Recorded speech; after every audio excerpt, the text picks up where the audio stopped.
Baik,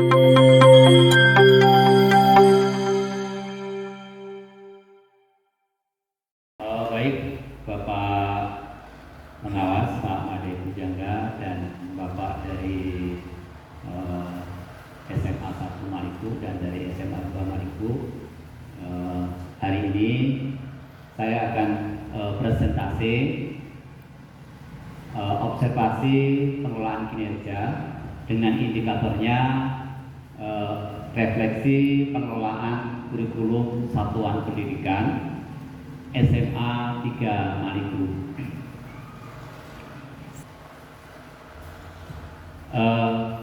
Perkenalkan, ini adalah Bapak Pengawas Pak Made Pujangga dan saya sendiri. Hari ini Kamis 10 April 2025 pukul 8.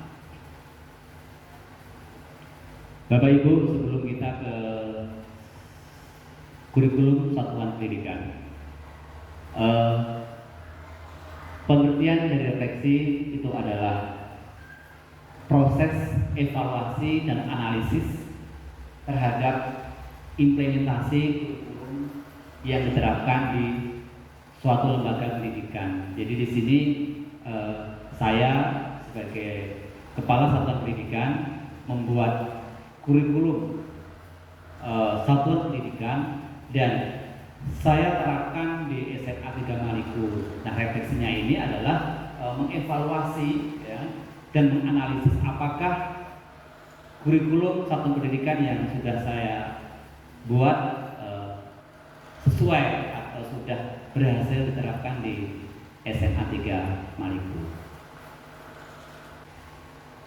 Nah, pendahuluannya yang pertama adalah tujuan refleksi pengelolaan kurikulum adalah untuk mengevaluasi tadi ya. Nah, Bapak pengawas dan Bapak Ibu dan Bapak panelisnya, saya sampaikan bahwa di SMA 3 Mariku ini masih menggunakan dua kurikulum. Yang satu adalah kurikulum Merdeka dan yang satu adalah kurikulum 13. Nah, kelas 10 dan kelas 11 kurikulum Merdeka, sedangkan yang kelas 12-nya adalah kurikulum 2013. Nah, kemudian dari visi yang sudah kami buat atau kami tuangkan, waktu itu kami buat visi misinya adalah bersama-sama dengan Bapak Ibu Dewan Guru yang saya kumpulkan bersama-sama, yaitu mewujudkan peserta didik yang beriman dan bertakwa kepada Tuhan Yang Maha Esa, berprestasi, berkarakter, profil pelajar Pancasila dan lingkungan yang asri. Kenapa yang pertama adalah mewujudkan iman dan takwa? Saya mengharapkan kepada anak-anak di SMA 3 Mariku itu memiliki kepercayaan terhadap agamanya masing-masing. Yang Muslim mungkin di Muslim, yang Kristen juga beribadah di tempat-tempat yang sudah disediakan. Nah, di yang Muslim kan sudah siapkan musola tapi belum selesai dibangun sehingga penerapannya masih belum maksimal. Yang berikutnya adalah berprestasi baik secara akademik, non akademik, kemudian berkarakter. Nah, berkarakter ini mengapa berkarakternya sangat perlu sekali, karena dari hasil rapat pendidikan pada tahun sebelumnya itu karakternya sangat rendah sekali, masih merah gitu ya, sehingga dalam menentukan visi itu saya tuangkan adalah profil Pancasila, berkarakter terhadap profil Pancasila dan lingkungan yang asri. Kenapa saya mengambil lingkungan yang asri? Karena di SMA 3 Mariku ini masih memiliki lahan yang luas, hijau gitu. Saya harapkan bisa menjadi tempat pembelajaran yang sejuk, nyaman dan aman seperti itu. Nah, keberhasilan tantangan jadi dapat melaksanakan kurikulum Merdeka dan K13 dengan baik walaupun belum maksimal. Artinya sudah terlaksana tetapi mungkin secara maksimalnya masih belum bisa tercapai. Kemudian dapat menciptakan suasana yang aman, nyaman bagi terdidik maupun tenaga didik. Selama saya di sini anak-anak merasa juga nyaman karena tidak ada perkelahian lagi antar kelas. Kemudian Bapak Ibu Dewan Guru juga merasa nyaman, tidak ada kadang-kadang miskonsepsi dengan teman-teman yang lain, terjadi gap-gap antara teman-teman yang lain. Jadi suasana nyaman bagi terdidik maupun tenaga pendidikan. Kemudian belum tetapnya visi khususnya pada iman dan takwa, karakter dan lingkungan yang asli. Saya mengakui Pak Pengawas ya, Pak Made, karakter anak-anak sampai dengan 2024 pun karakternya masih kuning. kemudian iman dan takwanya saya sudah sediakan musola, mereka juga masih belum melakukan ibadah setiap hari di musola. Harapan saya itu kan setiap pergantian atau setiap zuhur itu mereka melaksanakan ibadah bersama gitu ya, tapi belum terlaksana. Kemudian lingkungan yang asri, maunya saya itu yang sejuk rindang tapi masih agak-agak gersang gitu ya, sehingga masih belum terlaksana. Ini tantangan dan keberhasilan yang saya alami di. Kemudian tantangan dalam melaksanakan kurikulum, kurangnya sumber daya. Jumlah guru SMA 3 Maliku 18 orang. Kemudian masih kurang tenaga pendidik yang sesuai dengan mata pelajaran seperti geografi, pendidikan agama Kristen, BK dan TIK. Kemudian implementasi kurikulum yang kurang konsisten, kemudian kesesuaian dengan tuntutan perkembangan peserta didik.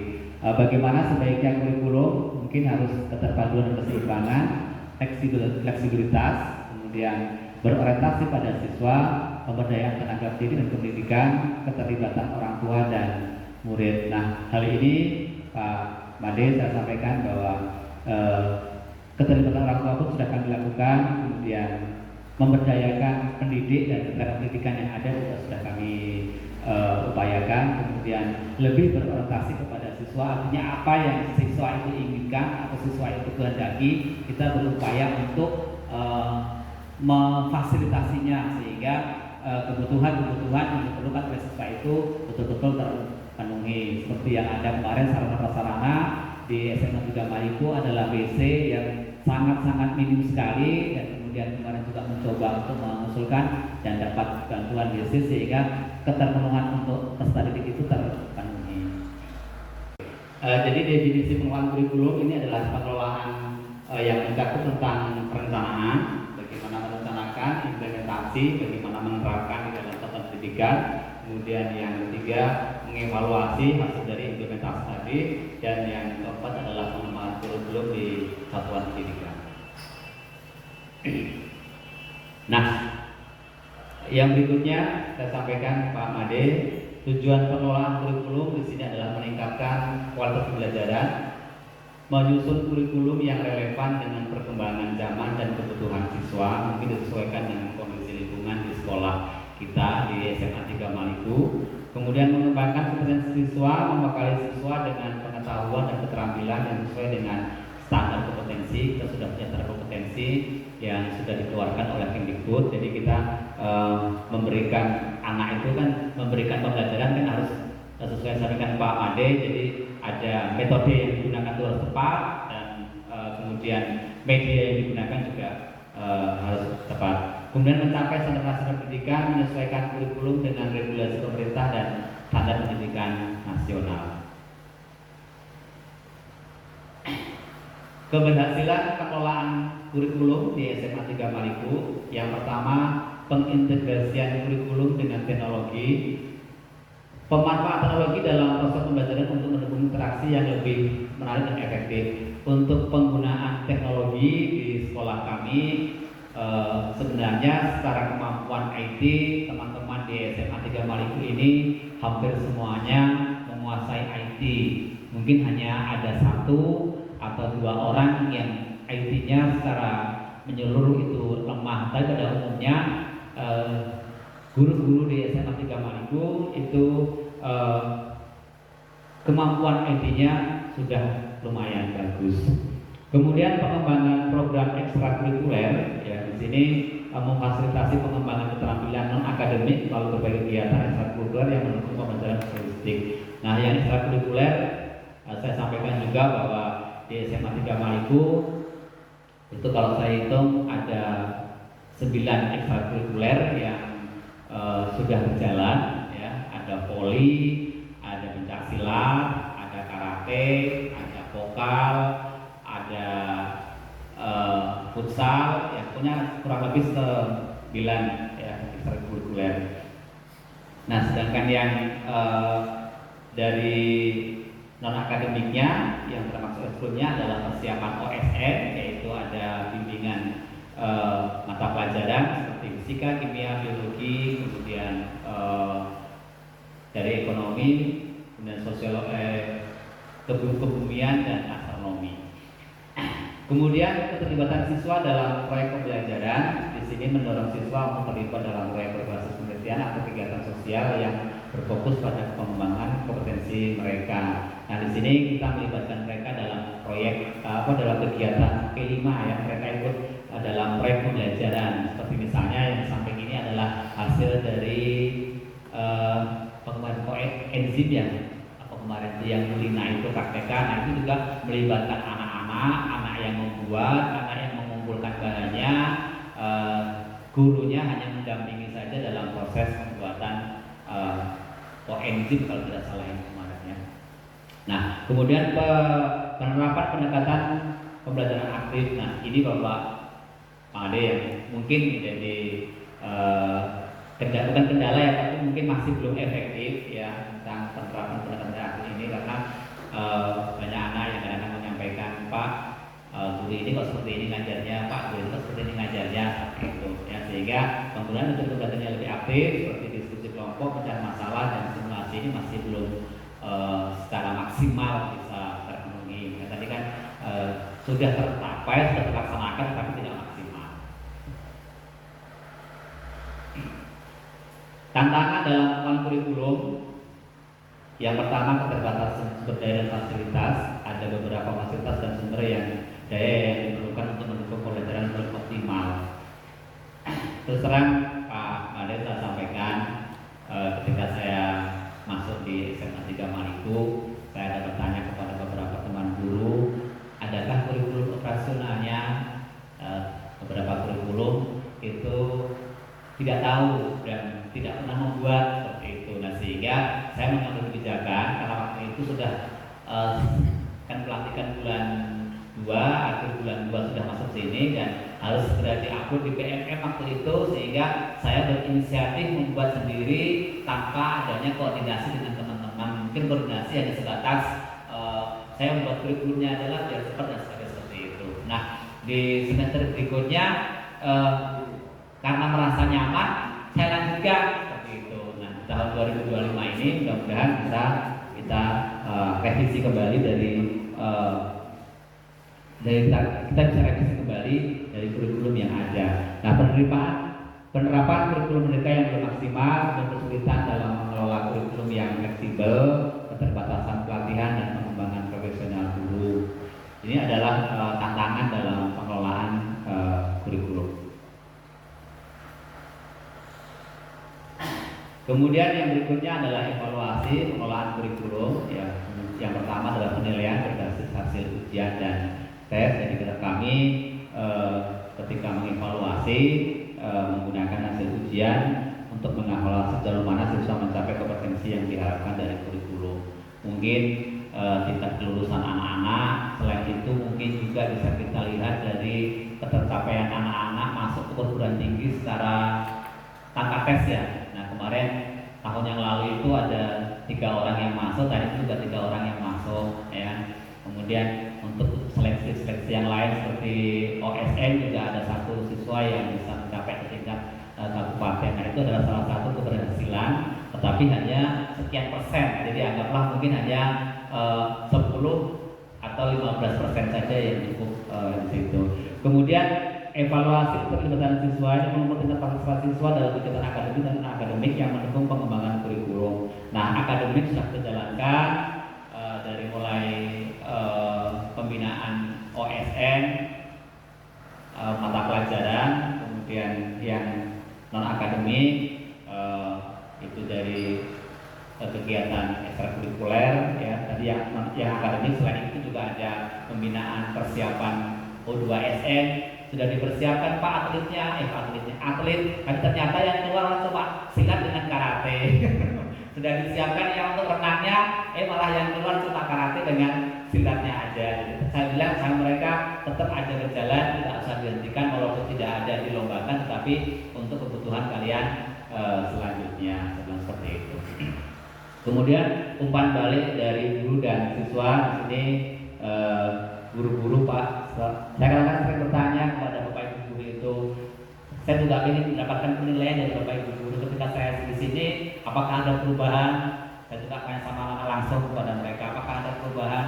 Pak, banyak sekali begini. Terus terang Pak Madi saya sampaikan dulu sekolah ini saya tidak mungkin yang lalu Pak ya, cuma saya menyampaikan bahwa pembelajaran itu dimulai bisa pukul 8 atau pukul setengah 9 gitu. Nah pulangnya pun juga demikian, bisa pukul 11, bisa pukul 12 dan sebagainya. Kalau tidak percaya mungkin ini adalah alumni juga dari sini ya, alumni dari SMA 3 Maliko juga.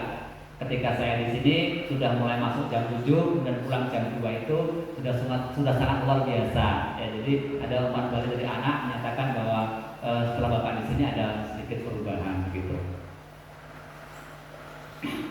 Rekomendasi untuk teman kurikulum yang lebih baik mungkin meningkatkan pelatihan pengembangan sosial guru. Saya juga sudah berusaha mengajak Bapak Ibu guru untuk mengikuti pelatihan baik melalui kalender Huma Beta, kemudian juga di BNN. Penyempurnaan infrastruktur dan infrastruktur pembelajaran, optimalisasi infrastruktur merdeka, pengembangan kurikulum berbasis proyek dan pengalaman, peningkatan keterlibatan orang tua dan masyarakat. Kita sudah berusaha untuk menerapkan yang ini. Nah, strategi implementasi dan rekomendasi jangka pendeknya mungkin fokus pada peningkatan pelatihan guru dan penguatan teknologi dalam pembelajaran. Untuk jangka panjangnya menyempurnakan sarana dan prasarana sekolah beserta penguatan kerja sama dengan masyarakat untuk mendukung pembelajaran yang lebih holistik ya. Mungkin kemarin disampaikan sama Pak Ade sekali-kali dong berngobrol dengan orang-orang di sekitar gitu ya. Sebenarnya saya sudah Pak, kalau di daerah sini saya sudah ngobrol semuanya di samping-samping sebelah sini sudah. Tapi kalau yang di luar sana karena nggak pernah jalan ke sana Pak, jadi nggak pernah ngobrol di sana dan motor juga nggak pernah rusak, jadi nggak pernah ngobrol di sana gitu. Tapi kalau yang di sini sudah saya ngobrol-ngobrol dengan mereka. Intinya saya juga minta kerjasamanya dengan Bapak yang ada di lingkungan karena harus mendukung ke pendidikan di sekolah. Saya bilang kalau ada anak-anak yang membolos parkir motor di sini tolong dilarang, kerjasamanya lah supaya mereka arahnya ke sekolah sini mungkin seperti itu. Nah kesimpulan artinya bahwa SMA 3 Maliko sudah bisa mengimplementasikan kurikulum dengan baik meskipun ada tantangan yang dihadapi, mungkin keterbatasan sumber daya dan kesulitan dalam penerapan kurikulum yang fleksibel dan berbasis kompetensi. Nah, rekomendasi kedepannya mungkin dengan pelatihan yang lebih intensif, kemudian penyempurnaan infrastruktur dan penguatan infrastruktur merdeka serta pengelolaan kurikulum yang lebih optimal sehingga penerapan kurikulum satuan pendidikan di SMA 3 Maliko itu bisa maksimal. Mungkin itu yang bisa saya sampaikan kepada Pak Ade selaku pengawas. Atas kurang dan lebihnya saya mohon maaf yang sebesar-besarnya. Saya perkenalkan, saya Rahman Hakim dari Kepala Sekolah SMA 1 Maliko Pak. Jadi saya mau tanya tentang masalah pengelolaan ekstrakurikuler yang tadi Bapak bicarakan ada 9 ekstrakurikuler. Bagaimana cara mengelola se-efektif mungkin pengelolaan tentang ekstrakurikuler, di mana anak-anak sudah kelihatannya dari pembelajaran jam 7 sampai jam 2 itu agak terasa lelah. Terang bagi kami ingin tahu bagaimana mengatasi anak-anak kalau sudah jam 7 sampai jam 2 dan dari Kamis kemudian hari Jumat mungkin ada yang jam. Bagaimana untuk memanfaatkan waktu-waktu anak-anak supaya dia melaksanakan strategi. Kita ketahui bahwa pembelajaran bukan hanya di dalam kelas, tapi di luar kelas itu yang paling besar, yang paling besar dan anak bersemangat sekali. Harapan kita adalah supaya sambil antara pembelajaran di dalam kelas dengan pembelajaran di luar kelas, terutama di ekstrakurikuler yang sudah kita sebutkan waktunya. Mohon saya tanya untuk masukan kami Pak. Terus terang itu yang saya tanyakan. Terima kasih Pak. Tadi saya sampaikan bahwa kurikuler ekstrakurikuler di SMA 3 Maliko itu ada 9 ya, yaitu ada pramuka, karate, silat, voli, voli putra putri, kemudian paskibraka, kemudian big air, kemudian ada tari, kemudian ada atlet dan ada sepak bola atau futsal. Nah, bagaimana kami menerapkannya atau melaksanakannya? Memang betul apa yang disampaikan Pak Hakim bahwa kita di kurikulum Merdeka itu pulangnya kan sudah pukul 2 lebih. Nah, bagaimana mereka bisa melaksanakan kegiatan ekskul sedangkan sudah lelah dan capek seperti itu. Nah, Pak Hakim, untuk di SMA 3 Maluku, memang kami sebelum kami di tahun ajaran baru itu kami dari bagian kesiswaan itu ada membuat semacam angket ya, yang akan disebarkan kepada anak-anak akan memilih ekstrakurikuler yang mana. Nah, karena jumlahnya ada 9 kan nggak mungkin satu anak itu akan mengambil semuanya. Jadi kami batasi Pak, kami batasi 2 atau 3 mengambil ekstrakurikuler itu. Nah, dalam penerapannya kami bagi dari mulai Senin sampai dengan hari Sabtu setelah jam pulang sekolah. Contohnya misalnya kegiatan paskibraka itu bisa berbarengan dengan voli, ya, berbarengan dengan voli. Oleh sebab itu anak-anak dibatasi, tidak boleh semuanya mengambil ekstrakurikuler, jadi cukup 2 atau 3, sehingga walaupun berbarengan di hari itu dia nggak akan terbentur. Jadi yang paski jalan sendiri walaupun hanya 7-8 orang tetap berjalan, voli juga sama. Jadi penerapan kami Pak Made, jadi kami tidak memaksakan kepada anak harus ikut semuanya gitu. Ya, jadi kemarin saya anjurkan itu yang memang sanggup dan bersedia aja, karena mengingat kondisi SMA 3 Maluku ini kan income-nya dari anak petani yang hampir keseluruhan itu membantu orang tua gitu. Jadi saya kasih penerangan seperti itu, yang memang bersedia aja. Kalau memang tidak bersedia mungkin di lain kesempatan masih bisa dilakukan. Nah, mungkin itu Pak Hakim yang bisa saya sampaikan bagaimana tentang pengelolaan kegiatan ekstrakurikuler di SMA 3 Maluku. Baik, terima kasih. Selamat pagi semuanya. Bapak Pengarah Pembina SMA mewakili Dinas Pendidikan, Kepala Sekolah SMA 3, kami hormati bersama Kepala Sekolah SMA 1 Maluku, dan izinkan kami untuk bertanya kepada Bapak Kepala Sekolah SMA 3 Maluku. Izinkan kami memperkenalkan diri. Kami adalah Kepala Sekolah SMA 1 Maluku. Nah, yang menjadi masukan ataupun pertanyaan kami berkaitan dengan refleksi pengelolaan kurikulum satuan pendidikan di SMA 3 Maluku. Nah, seperti yang sudah disampaikan di presentasikan tadi, nah kami menyampaikan atau bisa menggali daripada yang sudah disampaikan tadi, yang terkait dengan tantangan daripada kurikulum itu sendiri. Nah, tentu pada dasarnya tantangan itu di setiap satuan pendidikan tentu memiliki karakteristiknya masing-masing. Nah, yang menjadi pertanyaan kami adalah bagaimana Bapak Kepala Sekolah SMA 3 Maluku meminimalisir daripada tantangan tersebut. Nah, secara eksternalnya itu saja. Terima kasih.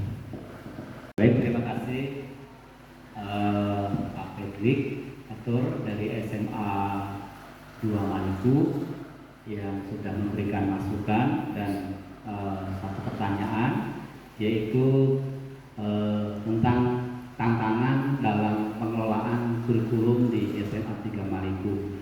Nah, bagaimana minimalisir tantangan yang eksternal? Pak Fredrik, saya sampaikan bahwa memang ketika saya awal di sini, tantangan yang berat itu adalah ketika anak-anak saat istirahat keluar menuju kantin yang berada di luar sekolah. Ya. Nah, saya itu jadi tantangan buat saya karena anak-anak ini setelah belajar ke kantin yang berada di luar sekolah. Ya. Nah, saya kemudian mencoba berdiskusi bersama dengan ibu-ibu kantin yang ada di lingkungan sekolah. Saya ajak komunikasi bagaimana kalau misalnya saya buatkan kantin, kemudian berjualannya di lingkungan sekolah, di dalam sekolah, gitu. Nah, ternyata setelah saya ajak berdiskusi bersama, ibu-ibu kantin sangat setuju sekali dan sangat bersedia. Nah, tantangan saya itu ketika saya mau memulai, dari mana saya akan memulai duluan. Ketika melihat anak-anak yang seperti itu, kira-kira bersediakah ibu kantin ini mau bergabung, gitu ya. Nah, ternyata fasilitas dan sarana serta sumber daya yang kita miliki, saya melibatkan beberapa dewan guru khususnya di Humas untuk mengajak kami bersama-sama memfasilitasi dengan pihak luar seperti masyarakat yang ada di lingkungan sekolah, bersama dengan komite juga. Ya, saya berdiskusi bagaimana kalau saya membuat atau mendirikan kantin di dalam sekolah, dan ternyata juga dari pihak komite sangat setuju, dan akhirnya kami pernah menarik BPP ya sebesar Rp35.000 yang kami gunakan untuk mendirikan kantin itu. Nah, itu adalah merupakan juga tantangan yang sangat besar ya yang kami alami untuk menerapkan supaya kurikulum di SMA 3 Maliko itu bisa berjalan dengan baik, dari mulai proses pembelajarannya, kemudian dari proses karakter anak didiknya itu akan terbentuk ya. Yang karakternya di luar itu merokok, kalau di dalam kan mungkin menjadi mengurangi lah paling tidak untuk melakukan hal-hal yang tidak baik seperti itu. Mungkin itu yang bisa saya sampaikan, Pak Petik dari SMA 2 Maluku. Saya ucapkan terima kasih. Pak Hadi, Kepala SMA Negeri 3 Maluku ya, sudah melaksanakan atau mempresentasikan observasi dengan mengambil judul refleksi pengelolaan kurikulum satuan pendidikan, terutama di SMA Negeri 2 Maluku ya Pak ya. Saya sudah melihat dokumen yang diunggah yang ada di web kita, terutama dokumen KSB-nya ini ya, di PP 2024-2025. Nah, nanti saya sudah membuat catatan verifikasi dan validasi ya untuk isi dari KOSP-nya. Jadi isi dari KOSP-nya.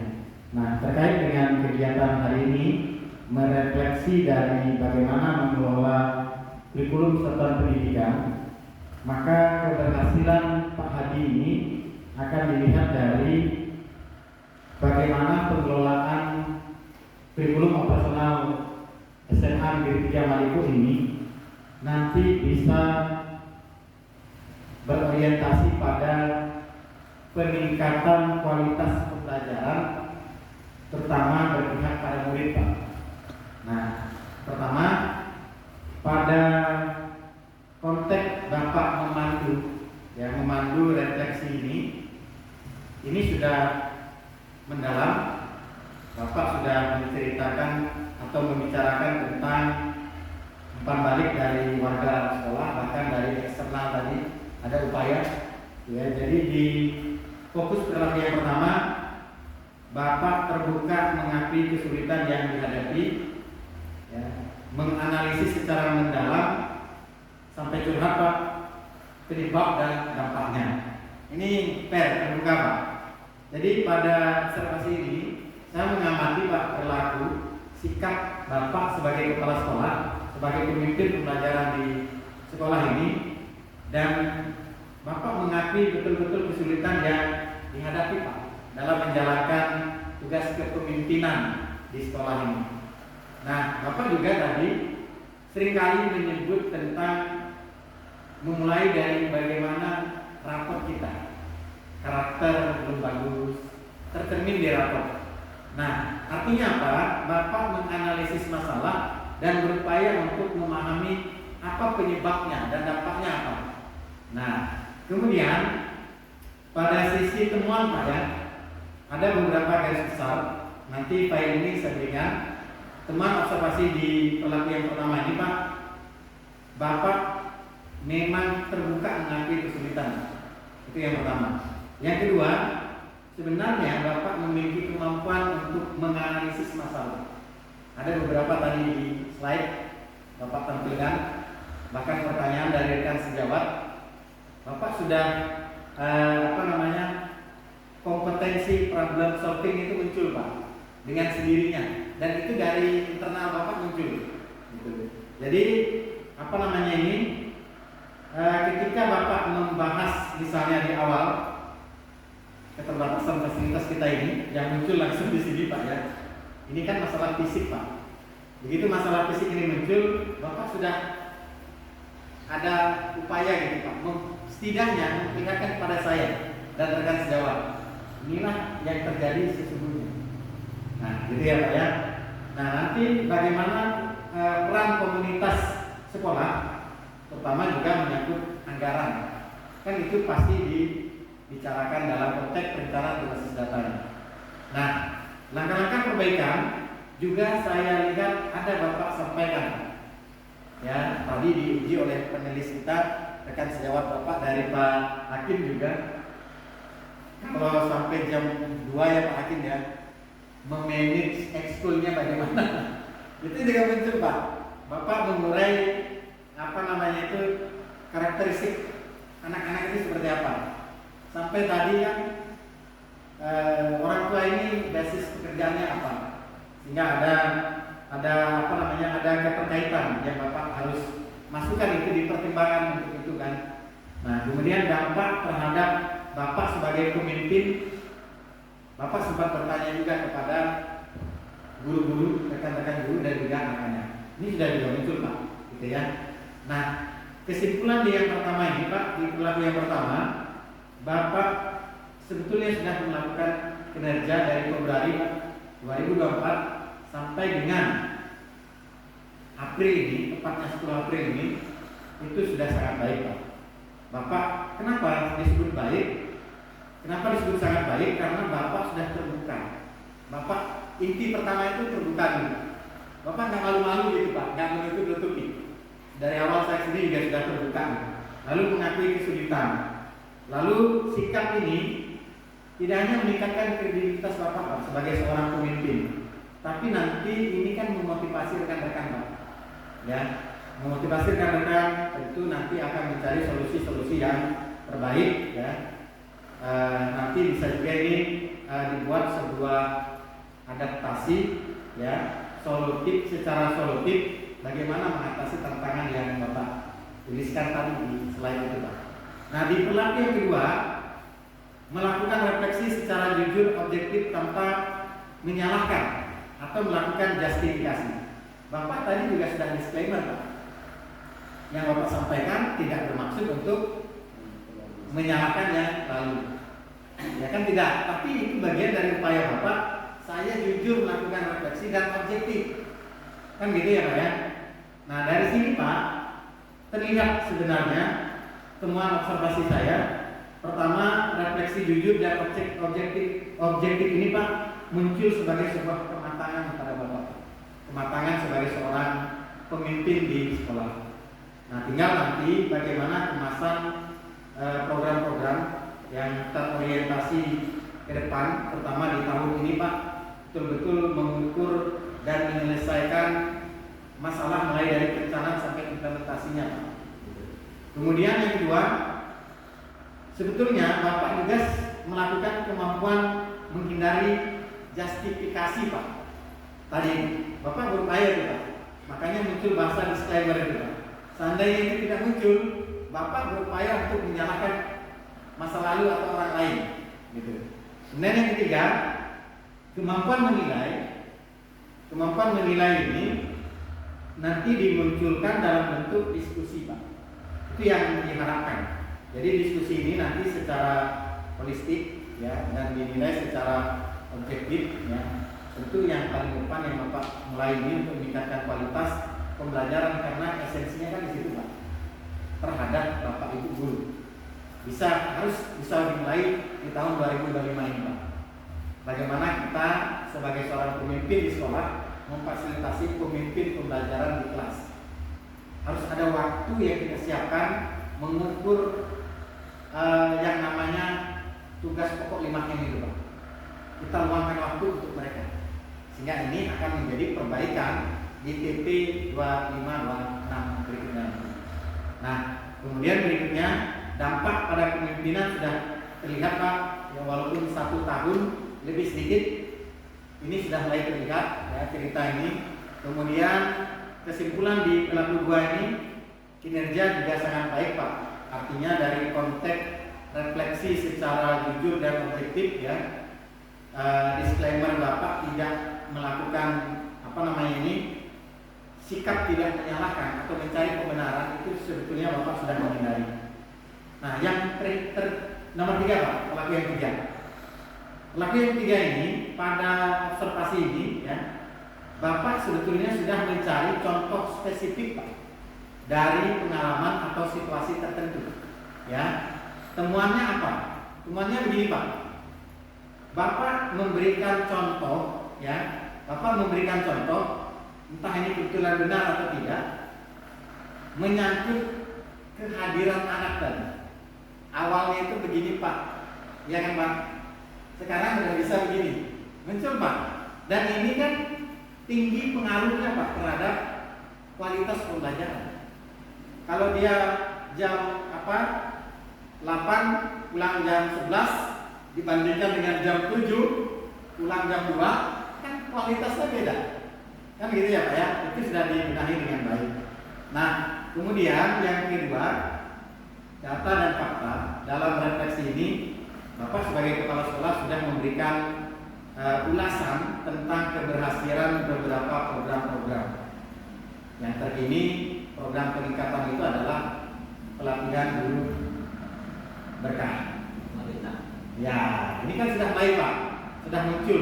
Lalu di PNN juga tadi sempat sampaikan. Nah, penggunaan data-data ini, Pak, tentu harus tetap dipertahankan, tentu dan diperkuatkan dengan rapor terupdate 2025, karena memang sudah jadi data terkininya. Nah, dampak positif dari contoh spesifik yang Bapak berikan itu tentu nanti akan menjadi teladan, karena kita sebagai seorang pemimpin itu yang dibutuhkan adalah contoh-contoh spesifik dan konkret, Pak. Itu yang akan menjadi inspirasi bagi warga sekolah. Nah, kemudian yang lain nanti bisa Bapak cermati di sini utuh, Pak, saya sampaikan. Saya sampaikan, Pak, dan akan saya kirim dari 3 fokus perilaku.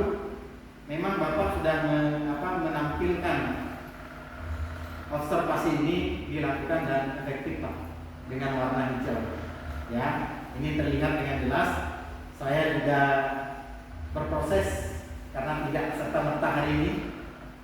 Kita sudah lama, Pak ya, mempersiapkan by dokumen ini, ya, sehingga pada bagian ujung kesimpulannya, Pak ya, secara keseluruhan bahwa kepala sekolah dalam hal ini Pak Adi sudah menunjukkan kemampuan yang sangat baik, Pak, dalam mengelola kurikulum. Kurikulumnya ada, barangnya ya, diimplementasikan juga dengan baik. Ada 2 kombinasi tadi, ya kan, Pak? Ada kurikulum Merdeka, ada kurikulum 2013 sedang berjalan, kan gitu, Pak ya. Dan apa yang sudah dilaksanakan, terutama dari sisi kurikulumnya, ini sudah menunjukkan Bapak mampu melakukan refleksi terhadap pengelolaan kurikulum yang baik, sehingga nanti di TP 2526 kurikulum operasional SMA 3 Maluku ini ya, SMA 3 Maluku ini akan jadi lebih baik ya. Dan tentu, Pak, rekomendasi yang akan saya berikan ini ada 5. Yang pertama, jika bisa disederhanakan dan sesuaikan. Karena yang paling intinya itu kan sederhana tapi sesuai. Yang kedua, harus ada upaya diversifikasi metode pembelajaran. Diversifikasi metode pembelajaran ini maksudnya adalah bagaimana kita mengadaptasi pembelajaran variatif. Tadi mengakui, ya kan Pak? Anak-anak menyampaikan, gurunya mengajar masih begini. Sehingga harus ada Pak, nanti bagaimana caranya metode pembelajaran ini lebih variatif, mungkin bisa dalam bentuk tidak hanya ceramah ya Pak Hakim ya, diskusi kelompok gitu ya, kemudian pembelajaran berbasis proyek seperti ini Pak, ada berbasis proyeknya, tentu ini kan berkelompok gitu ya Pak ya. Nah diskusi kelompok ada juga Pak didukung oleh penggunaan teknologi. Nah berikutnya Pak, untuk kurikulum ini semakin baik tentu harus ada pengembangan kapasitas guru Pak dalam implementasi kurikulum. Apapun nanti namanya, mau itu kurikulum nasional kan, artinya kurikulum K13 ini yang kemudian diperbaharui menjadi kurikulum merdeka, nanti akan disempurnakan menjadi kurikulum nasional misalnya. Harus ada Pak upaya dari kepala sekolah untuk menginisiasi pengembangan kapasitas guru dalam implementasi kurikulum. Nah, poin berikutnya Pak, kepala sekolah juga harus berbicara tentang bagaimana kurikulum ini didukung oleh peningkatan sumber daya dan fasilitas. Terakhir, kurikulum Pak wajib didukung oleh monitoring dan evaluasi. Harus ada tim Pak, tim yang secara internal dari sekolah melakukan monitor terhadap kurikulum yang sudah berjalan, terutama tentang bagaimana pengelolaan. Nah yang paling bagus itu adalah pengelolaannya Pak, ya, pengelolaan dari kurikulum itu. Jadi itu Pak Adi ya yang bisa saya sampaikan. Terima kasih banyak Pak ya, khusus untuk bagian presentasi ini saya memberikan apresiasi yang sangat baik ya. Nanti Pak Adi bisa cek di ruang BPK-nya itu sudah 50% Pak. Ya, catatan-catatannya bisa dicek ya. Secara lengkap file ini akan nanti saya berikan di Pak Adi dalam bentuk PDF. Demikian Pak Adi yang bisa saya sampaikan.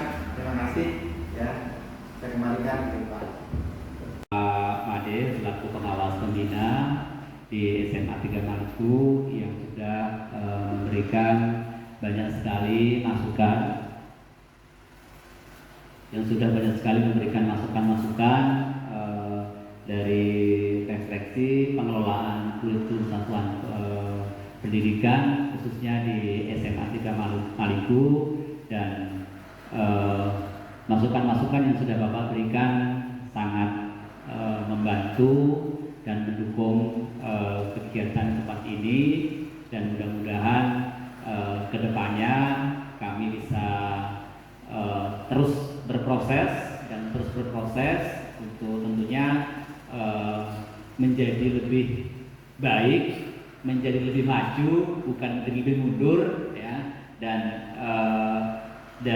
dari mulai sumber dayanya, tenaga pendidikannya, kemudian tenaga pendidikannya, dan kemudian disertai dengan perbaikan dari infrastrukturnya atau sarana-prasarananya yang juga mungkin salah satu pendukung buat menuju pembelajaran itu menjadi lebih baik. Nah, mungkin itu yang bisa saya sampaikan. Sekali lagi saya ucapkan terima kasih kepada Pak Hakim dari SMA 1 Maluku, Pak Fedrik dari SMA 2 Maluku yang sudah memberikan umpan balik, serta yang terakhir dari Pak Made selaku pengawas dan selaku penilai observasi dari kepala sekolah. Sekian dari saya ucapkan terima kasih. Saya akhiri, selamat siang.